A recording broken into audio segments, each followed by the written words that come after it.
What is good with it, YouTube? It's Coffee back with some NFL talk, man. We gotta hit these headlines, man. A lot to get to. Niners, Sunday Night Football. Aaron Rodgers trying his damnedest not to lose his cool with the media and the presser. Stay tuned for that, man. But getting right into it, you see, this was a big event, amped all up, man.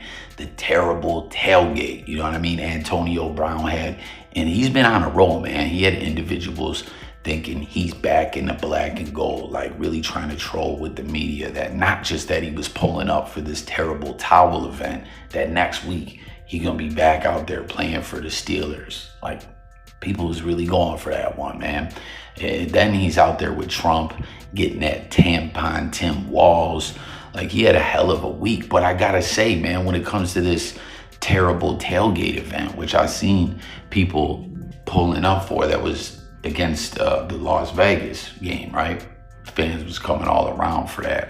You feel me? Like, he had fans convinced he'd be there with Leveon Bell, Mike Wallace. There were some other individuals there as well, right? And then in this Jets game, he was going to be a Steeler again, which obviously ain't really happening. But you see the energy there, man. As a Bills fan, as diehard Bills Mafia, I got to say the energy is looking low. I mean, the booze was on deck. You see that they were bragging on social network, all the alcohol they had, and it would look dead as a motherfucker. And I mean, listen, if it's really turned up like that, you don't have to dig on social network to find the clips. They're jumping out at you. You know, this really seemed more like a ploy for AB to turn this into this whole political push with Trump. Like, I wonder how much he cashed out with Trump for, because you see, they got the terrible towels, right, in gold.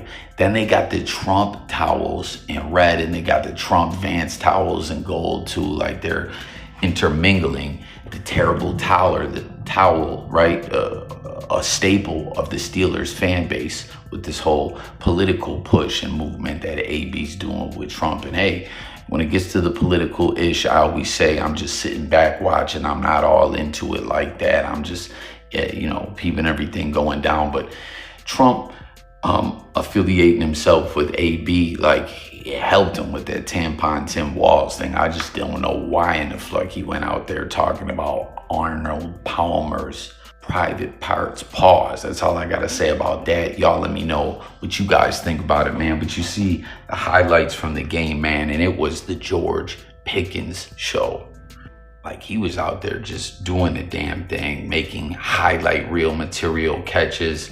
And, there was a big discussion all week if that was the right move to, go from Justin Fields back to Russell Wilson, because it was Russell Wilson's job to lose. And I guess the logic was he never lost it. He got hurt.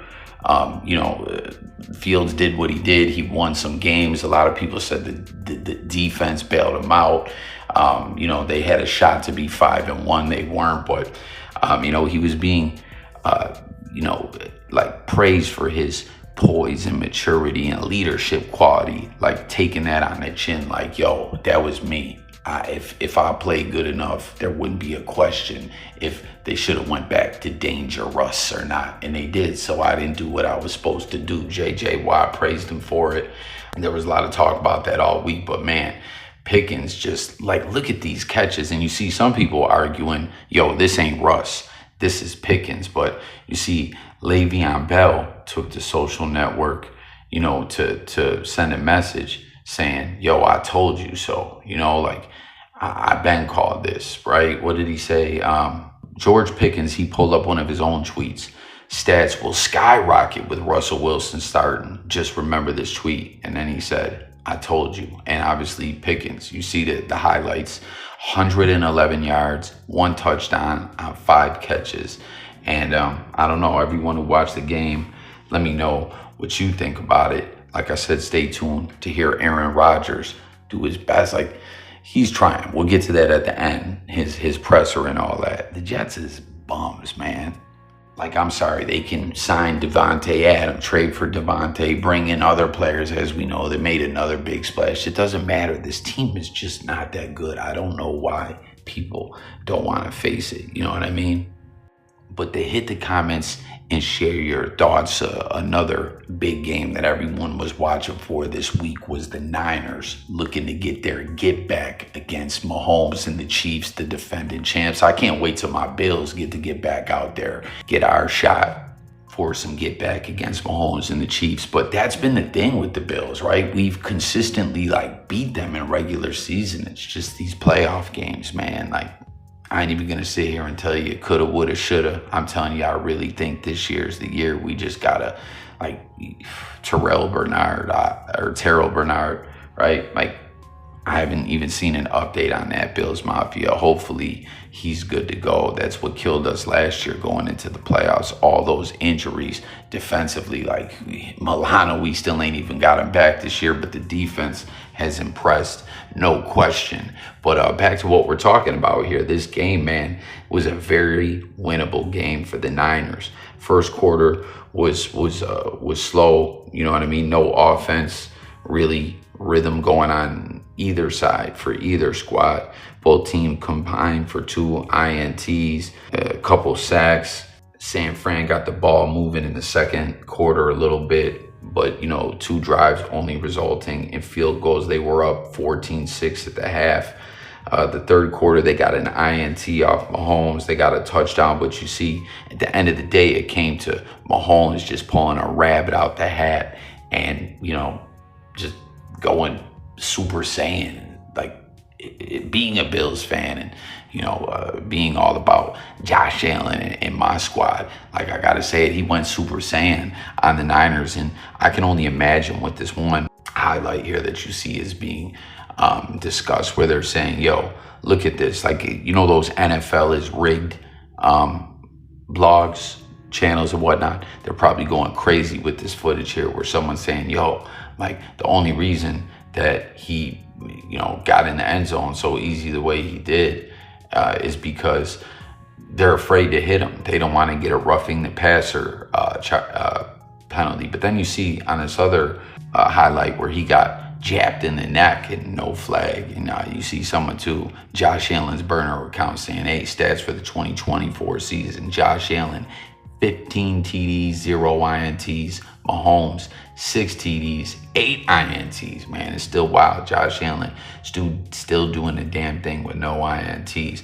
Right here, you see someone says the reason Patrick Mahomes was not hit by a 49ers linebacker here is because defensive players are afraid to hit Mahomes near the sideline.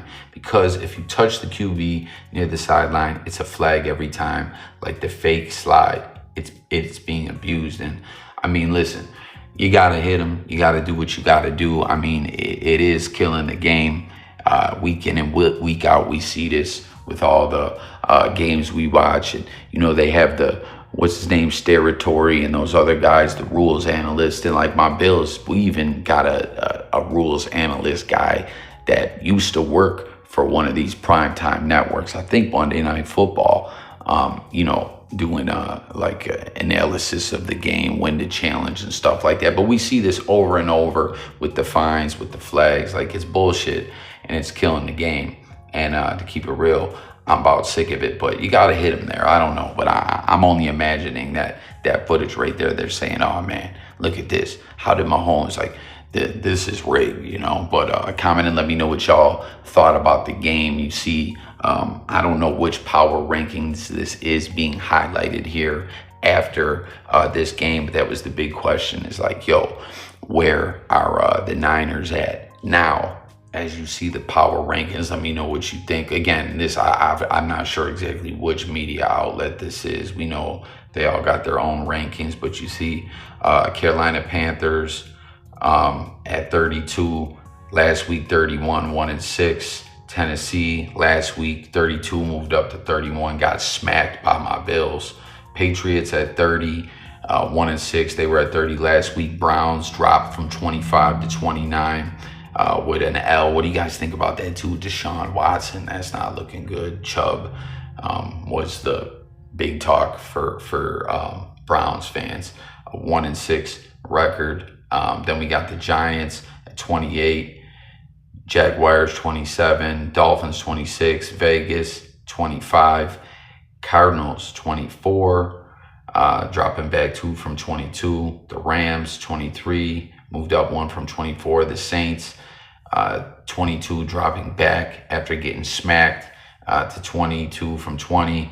Indy at 21. The Jets at 20. They were at 18. Broncos at 19, were at 23. Bengals at 18, were at 19. Chargers staying at 17. 3-2 squad. Seahawks staying at 16, 4-3. The Niners right in the middle, dropping to 15 with a losing record now. Is that right? Are they 3-4? Cowboys had a bye. They stay at 14. The Bears at 13. They were at 15. ATL at 11, 4-3 record. The Packers at 11. The Buccaneers stay at 10. They're 4-2. The Washington Commanders are at 9. They dropped 1 spot from 8, a 5-2 team. Philly at 8 was at 7, a 4-2 squad. Steelers, they move up 2 notches from 9 to 7. And again, there's different power rankings, y'all. You know what I mean? Let me know what you think about these rankings, where your team ranks, if you agree with it. With the Steelers, with that big game, move up 2 spots to 7. Houston Texans at 6. Last week, 4, 5-2 team. And then my Bills, we had a tough loss against the Texans a few weeks ago, you know, and feels like ancient history now, you know, like all the talk about McDermott and the blunders, the mismanagement of the game at the end of the game. Can he be the guy to take us to the promised land? Have we seen all that he can do? And then now Amari Cooper's here, big W, a big divisional win last week, an interesting stretch in our season coming up. We're at number 5 with a 5-2 record. Baltimore at number 4, moving up 1 notch from 5 with a 4-2 record. Vikings at 3, staying at 3. Detroit 5-1, and of course number 1 is the undefeated Chiefs, the defending champs. Now let's get into this Aaron Rodgers presser. Tap in, comment, everyone, share your thoughts. Yes, it was a bad throw. I should just dumped underneath that play. For whatever reason, just changed it. Questions? Aaron, at 15-6, when you guys were driving there, what happened on that pick there? What did you see there when you tried to back Aaron? Yes, it was a bad throw. I should just dumped underneath that play. For whatever reason, just changed the entire energy, changed the game. Aaron, how do you, I guess it's a little bit of a big picture, but I can't imagine you imagined starting the season 2-5. I mean, you hear that record, considering the players you know that are in that locker room. What goes through your mind? How do you assess it? How do you process it? Yes, it's been a rough stretch since we played so good on Thursday night.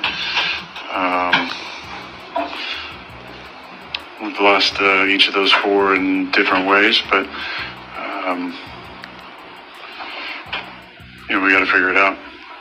Obviously, we added 2 big-time players to the locker room. One's here, one's coming Monday. So, everything's still right in front of us. We got to somehow keep the belief in the locker room and start a run. You can't win 10 in a row unless you win the first one. So we got to be very critical of ourselves, each of us individually, tomorrow, and then come in with the right attitude all week and go to New England and get a win. How do you get everybody to keep the belief in? It seems like a lot of the same mistakes. Just stop listening to you guys. Number 1. Number 2, got to be accountable. I got to play better. That's the key. I got to play better. We got to find a way to run the ball better so we can action pass. I thought did some nice things in the passing game. Brees obviously had a couple of really nice ones. Spread the ball around to Tay, G, and Allen. Mike had a nice conversion. But we got to run the ball better, and I got to play better. How much are you not listening to us? What do you mean by that specifically? Just in terms of reading the press clippings about being really good, is it something like that? Yeah, all of it. Even though you've had 8 years of history with Devontae, is there still, did you feel like there was more of an acclimation period than maybe you thought coming into the game? No, I threw a wide one to him on the first one. He kind of stumbled on the deep cross. Other than that, I felt like we were on the same page. Well, you felt the momentum switch there with that pick there. How difficult is it to get that back? Shouldn't be that difficult. I mean, I just felt like the energy, and it starts with me, the energy, for whatever reason, at halftime was a little flat. I felt like it was flat before the game, too. I mean, Sunday Night Football, so I look at myself and what I can do to bring better energy, but we all gotta do better. What do you see in the run game right now? I think it was 15 attempts today. That's a part of it. It seemed that there was a lot of contact on our side of the ball, so I'm not sure if we were mistargeted or just not winning the one-on-ones. They have a stout D-line, but we did some really good things last week and just didn't carry over that momentum this week. Ulbrich talked about you guys not handling adversity in the way that you wanted to. What goes into handling it better? What goes into handling adversity better? Just being a great competitor. There's going to be some ups and downs, some tough moments. You gotta keep doing the little things. That's what it comes down to for us. We just don't do the little things well enough, consistently enough, myself included. Garrett was pretty hard on himself when we were just talking to him about the pick that he dropped. I mean, do you say anything to him, or what can you do? I said I'm going to come back to you. He's a dynamic player. We need to target him. And obviously nobody feels sicker than him about that play, but he's a dynamic player. When we were talking to Devontae, he had made a comment that at times when you look around the huddle and you see how much talent's there, you're like, wow. Do you feel that because you guys know how much individual talent you have, that guys are relying too much on what the expectations, what you expect you can do, instead of actually doing it in the moment? I don't know. I hope not, but I don't know. Aaron, you talk about adding Riddick and you added Adams. How do you take all that talent and make it into a team, not a talented roster? Well, it's a belief. You gotta have culture changers in the midst of the talent to steer things in the right direction. And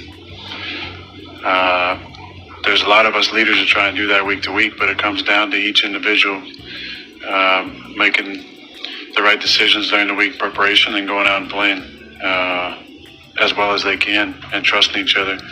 I mean, I've been loving what the messaging that Bricks brought to us, and we had 3 great speakers last night at the team meeting, and the energy seemed really good, but for whatever reason today it just kind of seemed a little flat in warm-ups. I mean, Sunday Night Football on NBC, only show on TV.